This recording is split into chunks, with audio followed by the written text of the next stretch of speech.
आपको जो चाहिए वो मिल जाएगा, पक्का मिल जाएगा। हमारा विश्वास है, हमारा अनुभव है, जो चाहिए वो मिल जाएगा। जो चाहिए, कर तुम अकर तुम अन्यथा कर तुम सर्व समर्थ, ऐसे चमत्कार तुम्हारे जीवन में होंगे कि तुम आश्चर्यचकित हो जाओगे। केवल भगवत नाम का आश्रय ले लो, कृष्ण कृष्ण बोलो, राधा राधा बोलो, आप खुद देख क्या चला जाता है। अंदर ही अंदर मनन करते रहो, बाहर से खूब काम करते रहो, क्या परेशानी होनी। और अगर विजय ना हो जाए तो मैं बता, ब्रह्मचर्य को बचाने के लिए 1 घंटा व्यायाम की जरूरत है। दवा कोई वर्जिश से बेहतर नहीं, नुक्सा है कम कर, बालानसेन शक्ति बढ़े, फुर्ती लहे, चोट न अधिक पिराए, अन्न पचे चंगा रहे, कसरत सदा पाए। कम से कम 1500 दंड बैठक मारी, फिर 2, 4, 6 घंटे पद्मासन सिद्धासन में नस नाड़ी एकदम शुद्ध, तब ब्रह्मचर्य लगना चाहिए कि ब्रह्मचारी जा रहे हैं। ब्रह्मचारी का सौंदर्य प्रस्फुटित होता है, एक नूर उसके चेहरे पे झलकता है जो ब्रह्मचर्य को धारण करता है। एक नवीन आकर्षण, बालवत चेहरा, एक आकर्षण होता है। और जिसका ब्रह्मचर्य पुष्ट होने लगता है, उसके शरीर से सुगंध आने लगती है। ब्रह्मचारी का एक एक रोम तेज से युक्त होने लगता है, चेहरे पर हर समय प्रफुल्लता, मुस्कान, बिना किसी कारण की प्रसन्नता बनी रहती है। ब्रह्मचर्य सेवन से अमोघ लाभ प्राप्त होता है। हृदय से कह रहा हूं, अगर नाम जप नहीं करोगे, भगवान का आश्रय नहीं लोगे, तो ऐसी हवा है माया की तुम्हें कोई नहीं बचा सकता। वो आपसे ऐसे आचरण, ऐसी क्रियाएं करा देगी। अगर भगवान के आश्रित हो, चूक हो भी जाती है तो एक शब्द याद रखो, नामे भक्ता प्रणश्यति। भगवान कह रहे मेरे भक्त का नाश नहीं हो सकता। कम बोलना, कम सुनना, कम देखना, कम सोना और कम आहार करना, ये 5 पर कंट्रोल करो। एक दिनचर्या कोई पकड़ लीजिए, एक आज्ञा पालन कीजिए। अगर 100 आज्ञा ना पालन करने की सामर्थ्य आ जाए तो बताना, समय को पाबंदी में बांधिए, तुम्हारा लोक परलोक दोनों सुधर जाएगा। एक यूरोप का आदमी था, वो बहुत अमीर था। वो मरते समय घर वालों को कहा कि मैं एक वसीयत लिखा है। उसमें कोई रुपया पैसा की वसीयत नहीं थी, पूरी डायरी खाली, केवल एक शब्द, और कहा मैं ये वसीयत आप लोगों को लिखकर, time is money in the world. संसार में समय ही सबसे बड़ी संपत्ति है। जिसने समय की कीमत पहचान ली, वो सबसे बड़ा संपत्तिवान है। उपासक को जिसे ब्रह्मचर्य रहना है, 2 समय भोजन हल्का या 1 बार भरपेट, 24 घंटे में पर्याप्त है ब्रह्मचारी की। 2 बार तो हल्का, केवल 2 ही समय भोजन करे। पहला भोजन का समय 10 बजे से लेकर 1 बजे के बीच में, दूसरा संध्या होने के बाद 8 बजे तक, इसके बाद नहीं। अगर इसके बाद आप पाते हैं तो आपकी दिनचर्या में फर्क पड़ेगा, वो आपके कई दोष प्रकट करना। देखो, जीवन को यदि आप मंगलमय प्रकाशशील बनाना चाहते हैं तो महापुरुषों के वचन मानने पड़ेंगे। समस्या भैया यह है कि मन, वीर और प्राण तीनों का एक कनेक्शन है, एक ही कनेक्शन है। अगर हमारा वीर ब्रह्मचर्य ठीक है तो मन शांत और एकाग्र रहेगा और प्राण बलवान और सूक्ष्म रहेंगे। अगर वीर कमजोर हो गया तो मन चंचल, अशांत और प्राण स्थूल और बलहीन हो जाएंगे, स्थूल, सूक्ष्म नहीं होंगे। तो हम पहली बात तो कहते हैं कि यदि तुम नाम जप करते हो तो तुम्हारे ऊपर कोई जादू कर दे, ऐसा पैदा नहीं हुआ। नहीं, भारत का किसी भी जादूगर, किसी भी टोना, किसी तांत्रिक को बोलो हमारा प्रेमानंद नाम मोबाइल में फोटो होगी, वही फोटो से तंत्र कर दे। करो अस्तमैथुन और शनि 6.5 चढ़ा हुआ है इसलिए ऐसा होता है, बेवकूफी वाली बातें बच्चा है। अभी अवस्था है तुम्हारी वीरपात करने की। गेहूं की फसल तैयार हो रही है, गलेत पे हो, गलेत माने होता है दाना अभी पड़ रहा है, और आप उसको काट लो तो न भूसा होगा न दाना होगा, व्यर्थ जीवन चला जाएगा। कम से कम 20-22 वर्ष ब्रह्मचर्य का पालन करो, फिर गृहस्थी में जाओ, संतान तेजस्वी होगी, देशभक्त होगी, माता पिता की भक्ति कर, ये क्या है। और जब ब्रह्मचर्य रहा जाता है तो उसको सुविधा माया देती है ब्रह्मचर्य नष्ट करने की, ये बैठालना चाहिए।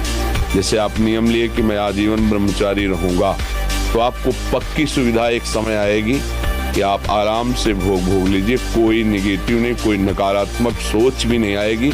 आप उसको स्वीकार करें, क्योंकि आपके व्रत को भंग करने के लिए माया ऐसी सुविधा देगी कि तो साधक जीवन भर इस बात से सावधान रहे। यदि नैष्ठिक ब्रह्मचर्य अगर हम 4 रोटी पाते हैं तो 4 ही पाते रहे बहुत दिन तक। अब यहाँ तो देखे कि कै बच रहे हैं, बोले 2 गुलाब जामुन 2 लड्डू बच रहे, बोले रुको थोड़ा टहल लेते हैं, फिर टहल के बैठ के फिर उनको तो मन प्रसादा स्थिति को प्राप्त नहीं हो पाएंगे। थोड़ा सावधान रखिए, अपनी जिह्वा को, अपने भोजन पाने के नियम को एक सीमित रखिए। ब्रह्मा को जिसने बनाया उसी का तू अंश है। तू अजर है, तू अमर है, तू अविनाशी है, तू अजन्मा है, तू नित्य है, तू परमात्मा स्वरूप है। तेरा विनाश करने में कोई भी समर्थ नहीं है, स्वयं भगवान भी।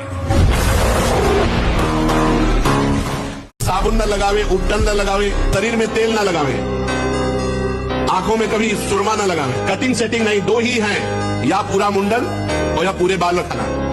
बीच में सेटिंग कटिंग करना ये नहीं, सिद्धांत में नहीं। और स्त्रियों के चित्र न रखे, चित्र न देखे, और ऐसे डॉक्टरों से न मिले। वो बेचारे क्या जाने डॉक्टर जो खुद भोगी हैं, जिनका लक्ष्य केवल है रसेंद्री जनेंद्री को तृप्त करना। आप कहो आज की हमारी साइंस ऐसी कहती है, अगर साइंस कहती है तो हजारों कमेंट है, आप पढ़ के देख लीजिए, जिनमें कह रहे हैं कि मैं आत्महत्या कर लूं। 12 वर्ष की अवस्था से लेकर आज तक हस्तमैथुन किया, मेरी दुर्दशा हो गई, मुझे उपाय बताओ। नहीं, मन कहता है आत्महत्या। मिलाओ साइंस वाले को कि इसको संभाल। 50 ऐसे हैं जो आत्महत्या के लिए तैयार है, आप नहीं समझ पा रहे। 1000 बार परास्त होने पर भी हमारा वो उदासीपन नहीं आना चाहिए, निराश नहीं होना चाहिए। तो सच्चा ब्रह्मचर्य है हर इंद्री का। वाणी का ब्रह्मचर्य व्यर्थ का बकवास नहीं, भगवत चिंतन, हितकर मधुकर वाणी। नेत्रेंद्री का ब्रह्मचर्य सब में भगवत भाव देखना, कहीं कोई काम आदि की चेष्टा को ना देखना। श्रवणेंद्री का भगवत चर्चा सुनना, शास्त्र चर्चा सुनना, व्यर्थ की बातें ना सुनना। ऐसे हर इंद्री का ब्रह्मचर्य हो जाएगा तो ब्रह्मचर्य का मतलब ब्रह्म में ही स्थित महापुरुष। बार बार भूख लगना, पर वो भूख पचाने वाली नहीं होती। वीर्य नाश करने वाले को बार बार खाने की इच्छा होती है, क्योंकि उसका लीवर खराब हो रहा है। ये अच्छा लक्षण नहीं, बार बार भूख लगना कि बहुत बढ़िया लीवर काम कर रहा है। नहीं, अंदर कब्ज बन रही है, लीवर डाउन हो रहा है और आपको बार बार भूख ले रही। ये झूठ में फंसाया जा रहा है, ये झूठी भूख है, ये तुम्हारा रोगों का घर बनेगी। आपको सच्ची कहता हूं, आप ऐसे निराश मत होना कि इतने दिन हो गए अब भी काम आता है। एक दिन वो समय आएगा कि तुम ऐसे छाती ठोक के कहोगे कि किसी की ताकत नहीं कि हिला दे। कभी प्रभावित मत होना किसी की मीठी बातों में, किसी की मीठी मुस्कुराहट में, किसी के मीठे अपनेपन में। ये हृदय से बोल रहा हूं, इसे स्वीकार कर ले। अगर सत्मार्ग में शूरवीर बनकर अंतिम समय तक निष्कलंक रहना है तो किसी से भी मित्रता नहीं करनी, किसी से भी।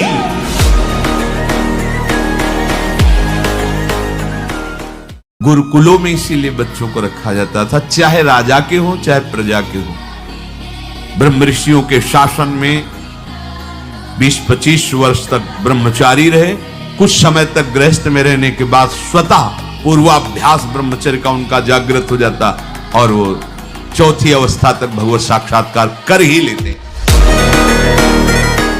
तो बांध लंगोटा बचा के इंद्री कभी न देखा पर नारी, जो काछवाछ मन निश्चल राखे धनी धनी जननी तेरी रे। नरसिंह मेहता जी कहते हैं कि हमें पूरे आजीवन ये नियम रखना है कि पराई माता बहनों की तरफ हमारी गंदी दृष्टि ना हो। कभी अगर दृष्टि भी गंदी हो जाए, मान लो चूक है, बड़े जन्मों से हम उसी में लगे हुए हैं, तो क्रिया नहीं होनी चाहिए। हनुमान जी को कोई परास्त क्यों नहीं कर पाता था? 2 कारण थे, चरित्र पवित्र, चरित्र पवित्र और भगवान का चिंतन। हाहाकार मचा दिया, ऐसे जैसे उट्टन नहीं लगाया जाता, ऐसे ऐसे पकड़ के राक्षसों को मसल देते। एक भूसे में हजारों को बाल ब्रह्मचारी और भगवान की शक्ति से संपन्न। जितना ब्रह्मचर्य क्षीण होता जाएगा उतनी आपको अधिक सर्दी लगेगी, अधिक गर्मी लगेगी, चिड़चिड़ा स्वभाव हो जाएगा, कुछ कार्य करने का मन नहीं, पड़े रहने का मन रहेगा, आपके अंग प्रत्यंग ये प्रमादी हो जाएंगे, इंद्रियां प्रमादी हो जाएंगी। 6-6 घंटे पद्मासनों पर बैठा, बिना हिले डुले, भीषण कष्ट हुआ पर उसे सही शांत। तो सुषुम्ना नाड़ी खुली, वीर ऊर्ध्वगामी।